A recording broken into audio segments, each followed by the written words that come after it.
Nagsasagawa na ng clearing operation sa mga otoridad sa ilang bayan sa Cagayan matapos daanan ng bagyong Marce. Detalye tayo sa ulat on the spot ni Jasmine Gabriel Galban ng GMA Regional TV. Jasmine. Rafi, tuloy-tuloy ang clearing operation na isinasagawa ng otoridad sa mga bayan ng Santa Ana at bayan ng Gonzaga simula pa kaninang alas 5 ng madaling araw. Samantala, nagsimula na ring mag-ikot ang LGU Santa Ana sa iba't ibang barangay para ma-assess kung gaano nga ba kalawak yung danyos na iniwan ng bagyong Marce matapos mag-landfall kahapon ng hapon sa lugar.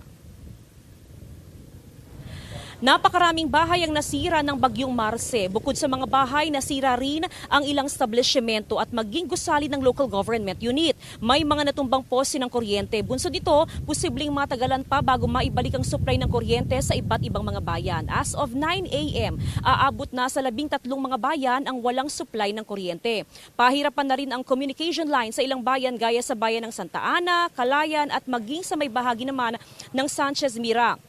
As of 9 a.m. aabot na sa halos 13,000 families ang nasa evacuation center. May mga naitala rin pagbaha sa ilang bahagi ng Cagayan. Unti-unti na rito mataas ang antas ng Cagayan River na nasa 6 meters lampas na sa alert level. Samantala, Rafi, update lamang ako dito sa bayan ng Santa Teresita kung saan sa mga oras nga na ito ay mas maganda na, mas maaliwalas na yung panahon. Pero kasabay niyan ay nakakaranas naman ng pagbaha ang ilang lugar. Gaya na lamang sa aming kinaroroonan, ipakita ko lamang yung sitwasyon dahil kung papansinin po ninyo mga kapuso, ito ho ay lubog po sa baha. Yan po ekta-ektaryang palayan na kung saan may mga tanim po dyan na palay na dapat ay aanihin sana sa buwan ng Desyembre. Pero dahil nga po sa napakalakas na ulan, bunsod ng bagyo ay nalubog na ho yan sa baha. Bukod sa palayan mga kapuso ay nalubog din sa baha ang kalasada ho na ito. Ito ho yung kalasada sa bayan ng Santa Teresita kung saan dire-diretso ho ito sa bayan ng Gonzaga at bayan ng Santa Ana. Possible naman ho sa lahat ng mga motorista pero kinakailangan lamang na magdahan-dahan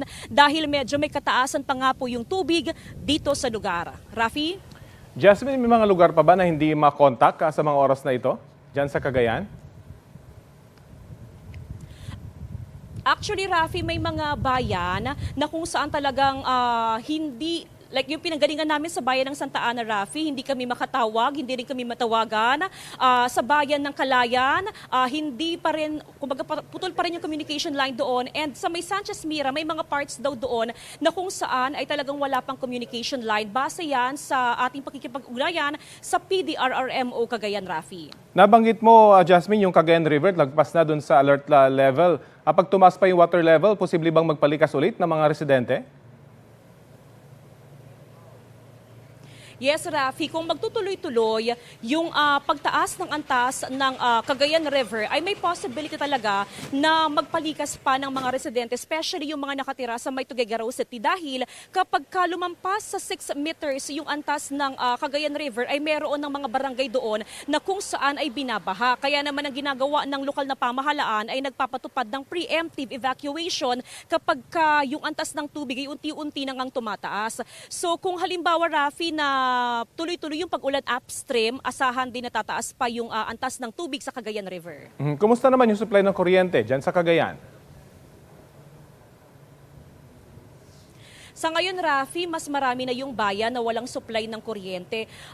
Ang tindi kasi talaga, Rafi, yung epekto ng bagyong Marce. Kagahapon sa ating pagbiyahe, napakaraming poste ng kuryente, Rafi, yung talagang tinamaan. Layla yung mga kable ng kuryente. Kaya nga ang sabi nga ng otoridad, posibleng matagalan pa daw yung restoration sa supply ng kuryente. Pero ayon sa PDRRMO, sa ating pakikipag-usap kanina lamang, ay nakikipagtulungan na rin yung mga electric cooperative mula sa iba't ibang mga probinsya para mapabilis yung pagsasaayos sa mga nasirang linya ng kuryente sa probinsya ng Cagayan, Rafi.